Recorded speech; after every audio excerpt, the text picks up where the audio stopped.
Willie D Live. What's up, family? I don't like Jimmy Haslam. Ever heard of him? Me neither.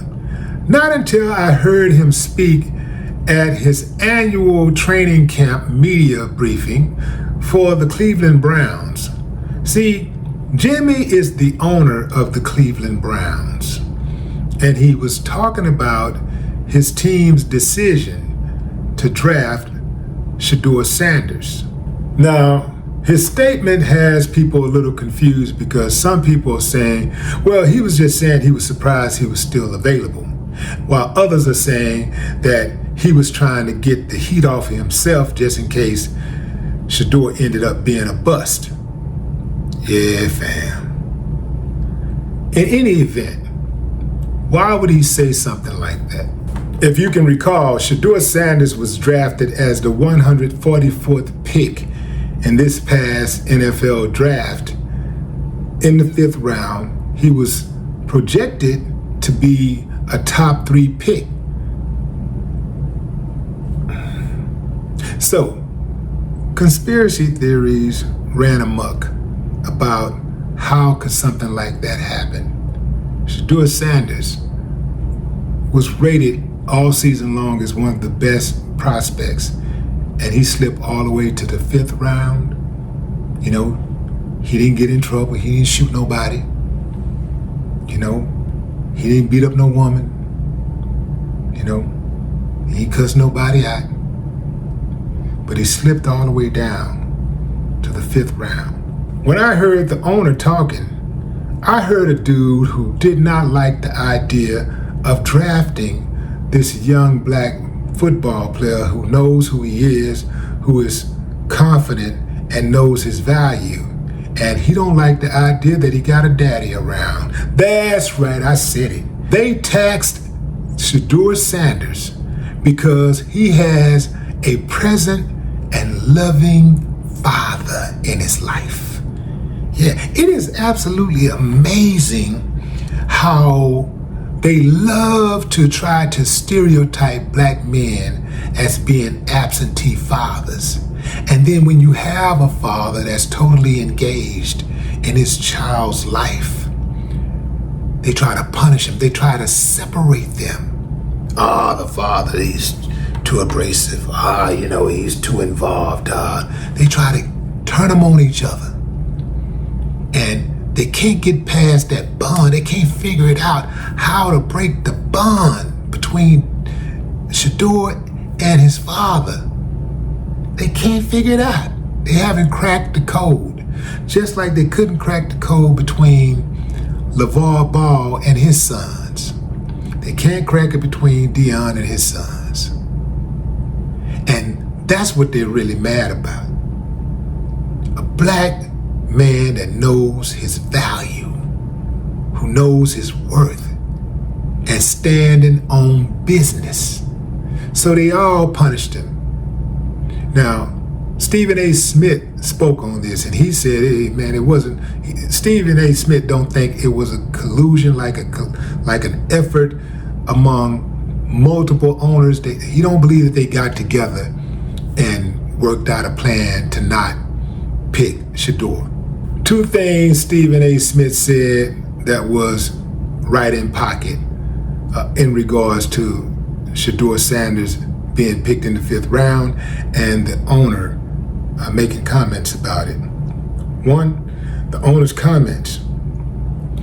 He made those comments because he wanted to make sure that if things didn't go right with Shedeur's pick, that the public would not blame him. The people in Cleveland wouldn't blame him like they did for past selections they made to the team. The second thing is this, and this is most important. Shedeur got taxed because his daddy's name is Deion Sanders. They punished the son, not for the sins of the father, but for the wins of the father. Some of y'all love to always making things about a race. You want to make it about race. You ever notice the only people that say things like that are the people that benefit from racism and those who are cowards, who want to assimilate, right? The coconuts, the coconut crew. Those are the only ones who say things like that. It's always about race in this country. Always. Even when it don't even appear to be about race, it's about race. Yeah. If nothing else was about race, this was about race. Because we have a shining example of the other side of that coin. When Archie Manning boys was getting ready to go pro, they explicitly said, we do not want to play for this team or that team. We're not going to do that. They said that. And guess what? Didn't affect them one bit. Did not affect his sons one bit.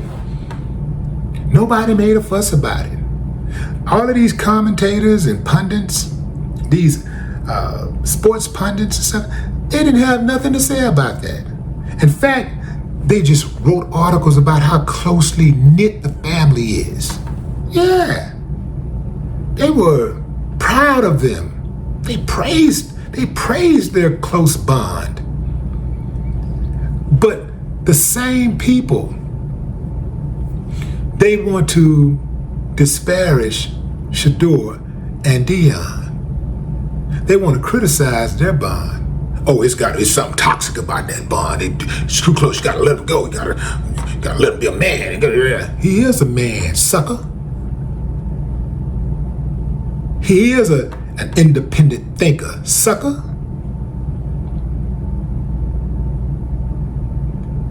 What y'all don't like is when young black men consult with their elders, with their elder males. That's what you don't like, because you know they're going to get that game. You don't like. See, a lot of people be talking that stuff about black men not being around and this, and kids need mentor, but that ain't really what they want, because they do not want to see our boys shine. They do not want to see our young men elevate. Oh, they're going to complain about the shootings and the dropout rate and the fights and all of that kind of stuff. They complain about it, they talk about it, because they want to remind us how bad it is, and so that way you're doing it to yourself. So because you're assisting in your own demise or pain, you can't blame me for any role that I might be playing. So to get the heat off of them, they focus it only on the youngsters and their parents. But they ain't gonna talk about how they taking vocational courses out of the schools and getting rid of after school programs and things like that to help kids and give them something to get their mind off the streets and off these things that do not help with their growth. See,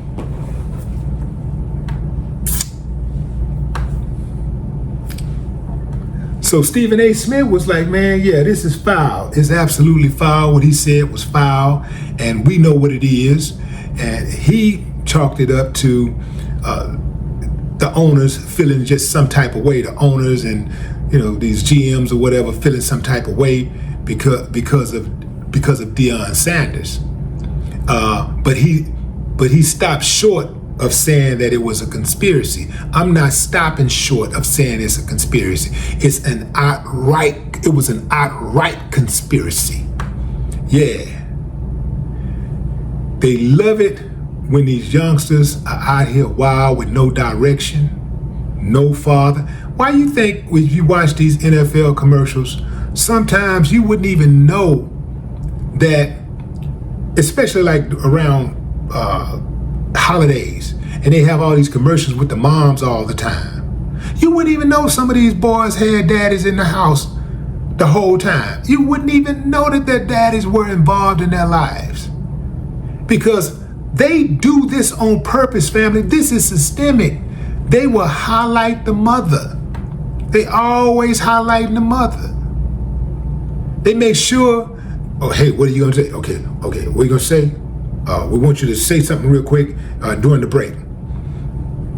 Happy holidays, Mom. You know what I'm saying? All my people back home in Peoria. Hey, guys. Hardly ever any mention of Dad. Hardly ever any mention of, and it's not because he's not there. It's because they tell them what to say. Or if they know that they're too close to their dad or whatever, they gonna mention that dad, they find somebody else to say it. Unless it's like a huge star. Then they gotta let him do what he wanna do. Yeah, but if it's just a dude that, caught the touchdown or whatever, and he don't normally score, he's not a big star, but he caught the touchdown, he ran it back or whatever, got the interception, recovered the fumble or whatever, let him talk for a few seconds. Hey, just say this here. Hey. Oh, shots out there. Hey, put him to the side. Hey, don't be talking about your daddy now. We don't need all that now. We need the black boys to not have any hope. We need the society to look at the black man like he's helpless and like he's unavailable. That's what we need. You got that? Cool. All right, come on. Shots out, Mom. Thanks for having me. Thanks for doing it all by yourself. Yeah. They perpetuate that stereotype. The NFL does that. The NBA does that. Yeah, they perpetuate those stereotypes. Boy, I got the asses figured out. Got him. So yeah, Shedeur Sanders, I really hope that he's able to overcome all of this stuff. He's mentally tough. We know that he's mentally tough. But he's up against a lot. He's up against an entire system. It's different between being up against just regular competition or whatever, another man or whatever. It's a whole other thing. You can be against a group, up against a group, and you might come out on top. But it's a whole different level when you're up against a system. And right now, Shedeur is up against a system. The trip part about it is this same system that's punishing him for his close relationship with his father,